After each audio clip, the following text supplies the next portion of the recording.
The fear of being seen and celebrated, and how this truly sabotages everything in our lives. What if I gave you a permission slip that said, your job is to feel good? And what if I told you that the better you feel, the bigger impact you can make in the world? And in fact, that is the magical parenting strategy that we've all been searching for. Hey, I'm Heather Chauvin, wife, mother of 3 boys, former social worker, breadwinner, recovering hustler, and stage 4 cancer survivor. Beyond all of these titles and labels, I'm a human being just like you, attempting to navigate it all while feeling good. My goal on this show is to show you that you can live an energized, sustainable life both at home and at work. My attempt is to keep it real with stories, interviews, and random thoughts. This is not a business or career podcast, and it's not a parenting podcast. It's both and so much more. You will laugh, you will cry, and you may even get a little frustrated with the truth you've been hiding from yourself. I believe all human behavior is a language, whether it's through your children, your health, or your relationships. And when you learn to listen instead of react, we begin to understand what it truly means to feel alive and in control. It's time to ditch self-sacrifice and step into your brave zone. All right, everyone, welcome. And I'm super excited to share that today, the day that this podcast is launching, you can now find my book, Dying to Be a Good Mother, on Amazon. As of today, it was on Amazon.com and Amazon.ca, and there's more links coming because anyone who purchases the pre-order of the book before March 8th also has the opportunity to get some of the best, I say best, pre-order bonuses. So we have a bonus if you purchase 1 book, and we have a bonus if you purchase 4 books. So head on over to dyingtobeagoodmother.com. And what you're going to see there is an opt-in where you can put your name and your email address and immediately download the 27-page workbook that goes along with the book. And then it will send you to the page where you can see all of the pre-order bonuses and incentives. And for a lot of you, you've already been sending me DMs, letting me know on Instagram that you have pre-ordered the book. And I am just so incredibly grateful. So thank you, thank you, thank you. So dyingtobeagoodmother.com, or if you just want to, head right to Amazon and pre-order, you're welcome to do that. But if you go to dyingtobeagoodmother.com, you can get that workbook, and you're definitely going to see the pre-order incentives and how to access those. Okay, so I don't think it's a coincidence, and maybe you've put 2 and 2 together, that today I'm talking about truly being seen and celebrated, and then I also tell you that my book is launching. This podcast for the last, I don't even know how many years I've been doing it, 4, 5, 6 years, has been about me speaking my most vulnerable truths around motherhood and my cancer journey, and also just coming back to life. But beyond that, now where I'm at in my journey is really about true abundance and living a life beyond your wildest dreams. And this is both in your home and at work. And work can be anything for you. It could be a business. It could be, managing a home. It could be being a CEO. It could be working in corporate. It doesn't truly matter what it is, because I am here to help you get out of your own way and also redesign your relationships, your health, your time, your energy, your money in alignment with how you want to feel. And that scares the poop out of me. And this morning, the day that I'm recording this, I was told that the pre-order was available on Amazon. And the way that it works in the publishing world is our pre-orders weren't supposed to be ready until February 20th. And so they put it out there, they, check all the boxes, and it's kind of up to all of the publications how quickly they turn around and get the links up. So, and you never know, it just happens.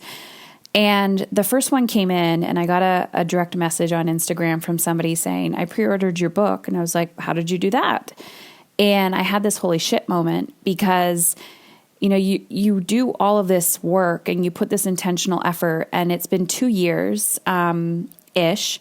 That it's actually probably been longer than that. But for the last 18 months, really working on the book with my writer and the team. And then you go through the editing process, and then there's the design process and blah, blah, blah. Like there's just so much. And to be honest, the way that I wrote this book, I truly just wanted to speak my truth. And I did not hold back on speaking my truth. And I think while I was writing it, I was told to write it for me and write the book that I would, either want my children to read or my best friend to read, and write it from a place of healing, but also not hiding things for the fear of being judged. And the second you put yourself out into the world, like your most vulnerable, true self, whether that's you with pink hair or walking out of your house just feeling alive and amazing, you will trigger and inspire people. And we all know this by how we think of other people, right? So you have judgments of me. You have stories that you tell yourself about my life and who I am, and how easy things must be for me or how difficult things must have been. There's projections, right, from our own mind and our own consciousness about other people's realities. And I've done this with people too. It's part of the human experience where, you'll see somebody on Instagram and you're either comparing yourself or you just don't feel connected to somebody. So therefore you're judging them and you're adding drama to the situation. And I know that that's going to happen. But at the same time, I also get the opposite, which is people saying, thank you, thank you, thank you, thank you. And you've inspired me. You've motivated me. Your podcast has wildly influenced how I show up in the world. And I think, having the book out just gives people more access to these tools and strategies, my story, and opportunity and reach. And my message today is for all of you when it comes to truly being seen and celebrated, because the question I've been receiving a lot is, what was your emotional reaction the first time you saw your book and you touched your book? So this actually only happened last week, and I ordered what they call advanced reader copy. And there was a local agency or a local organization that purchased 200 of my books. And so I ordered some more, and they were delivered to my house. And this is literally the first time when you you see your book baby go out into the world. And I opened the box and I touched it and I went numb. My first response was that was easy. It's just a book. And I couldn't feel anything. I didn't get overwhelmed with emotion. I just went numb. And I was like, what's next? What's next? And I could also feel myself going to criticism. How the paper felt and how the font looked and what I would have done differently. And I know that this is a shadow side that I experience. And this is also something, I know I'm not unique to this, I'm human. But it's also called foreboding joy. This is what Brene Brown calls foreboding joy, when you are so close to feeling good that you sabotage it. And joy is the most vulnerable emotion of all, because it's like when you're, watching your children sleep and you're like, oh my gosh, they're like little angels. And then the next thought is, oh, what if something happens? And we can live in that state of, oh, what if something happens? Or you can consciously condition yourself day in and day out to focus on the joy. And so in that moment, I observed and watched myself just close up and be like, okay, yep, mm-hmm. And my husband looked at me and said, "You're disappointed." And I said, "No, I think I'm disappointed that I can't feel anything." And that night I had a bath.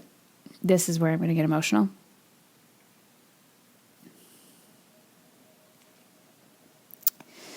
That night I had a bath and I just asked for space, and I took the book and I sat in the tub.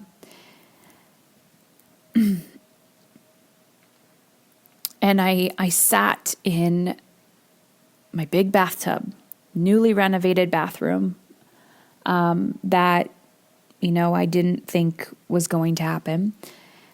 And I'm looking at this book, and it says Dying to be a Good Mother, and I'm flipping through the pages, and I had a flashback.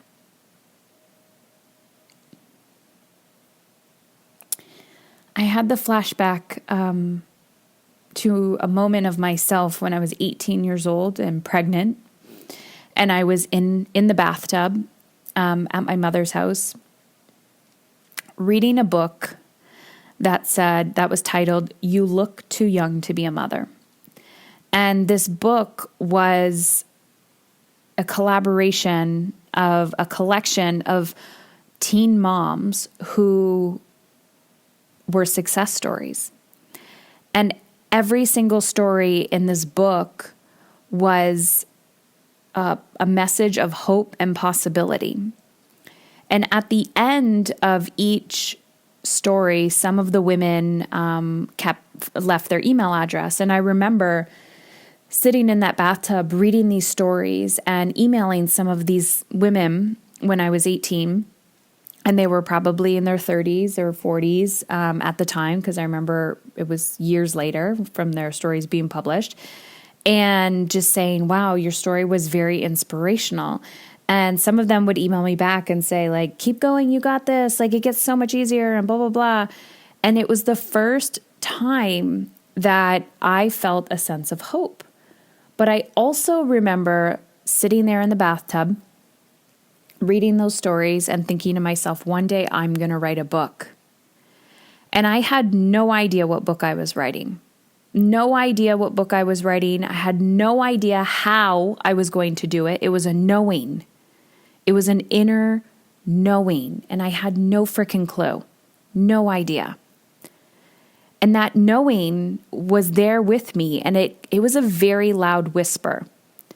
While I was sitting in that tub at 18 with shame and guilt and fear and overwhelm of the unknown.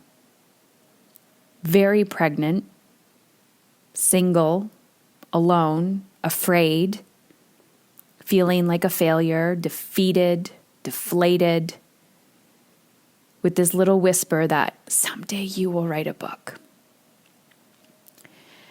Flash forward to years later. I mean, that would have been 16 years to manifest. 16 years later in a bathtub with my own book. And the feeling wasn't of like, you can manifest anything you want, just think positive. It was truly this feeling of who I needed to become in order to make it happen. And it wasn't about the book. It is so annoying and cliche what people say, that it is truly about the journey of who you become in order to achieve your goals. It was not about the book. Because I sat there and I was holding the book and I was like, oh shit. Oh crap. If I can do this, what else can I do? Checking off all of the boxes of who we want to be and how we want to feel, or what we thought our life was supposed to look like. It's a constant course correction. You're either asking yourself, is this what I want? Or what else can I create? So I want you to know that as the weeks come, I'm going to be sharing more and more of myself on the podcast, the book. I'm probably going to do some reading directly from the book. And I really, really appreciate the pre-orders. And I want to know, what do you want to know from me about this process, about the book process, about becoming? So much goodness is coming in 2021. And let me just touch on celebration. So celebrating myself is something that I have always had a hard time with. And I'm in the camp of most women having a hard time really celebrating themselves. But I'm also at a point in my life where I understand that it is essentially no one else's job to celebrate me besides me. And yes, people can throw parties, and yes, they can, give all of their support, and they can do, all the things. But I, too, am the person that needs to celebrate myself. And I found myself asking, how did you celebrate yourself today? Or how are you going to celebrate yourself? And to me, celebrating is not about buying things. Buying things is easy, and it's material things. And yeah, sometimes I, really resist purchasing certain things for myself that I'm trying to justify. And it's like, just do that. But really celebrating myself is just sitting with myself.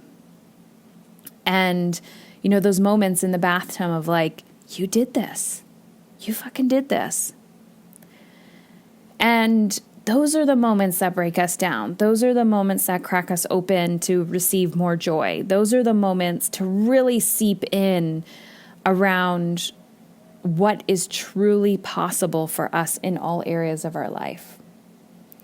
And I am committed more than ever to help you become that woman, become that wife, become that partner, become that mother, become that employee, become that employer, become that human being, whoever you are, to feel alive.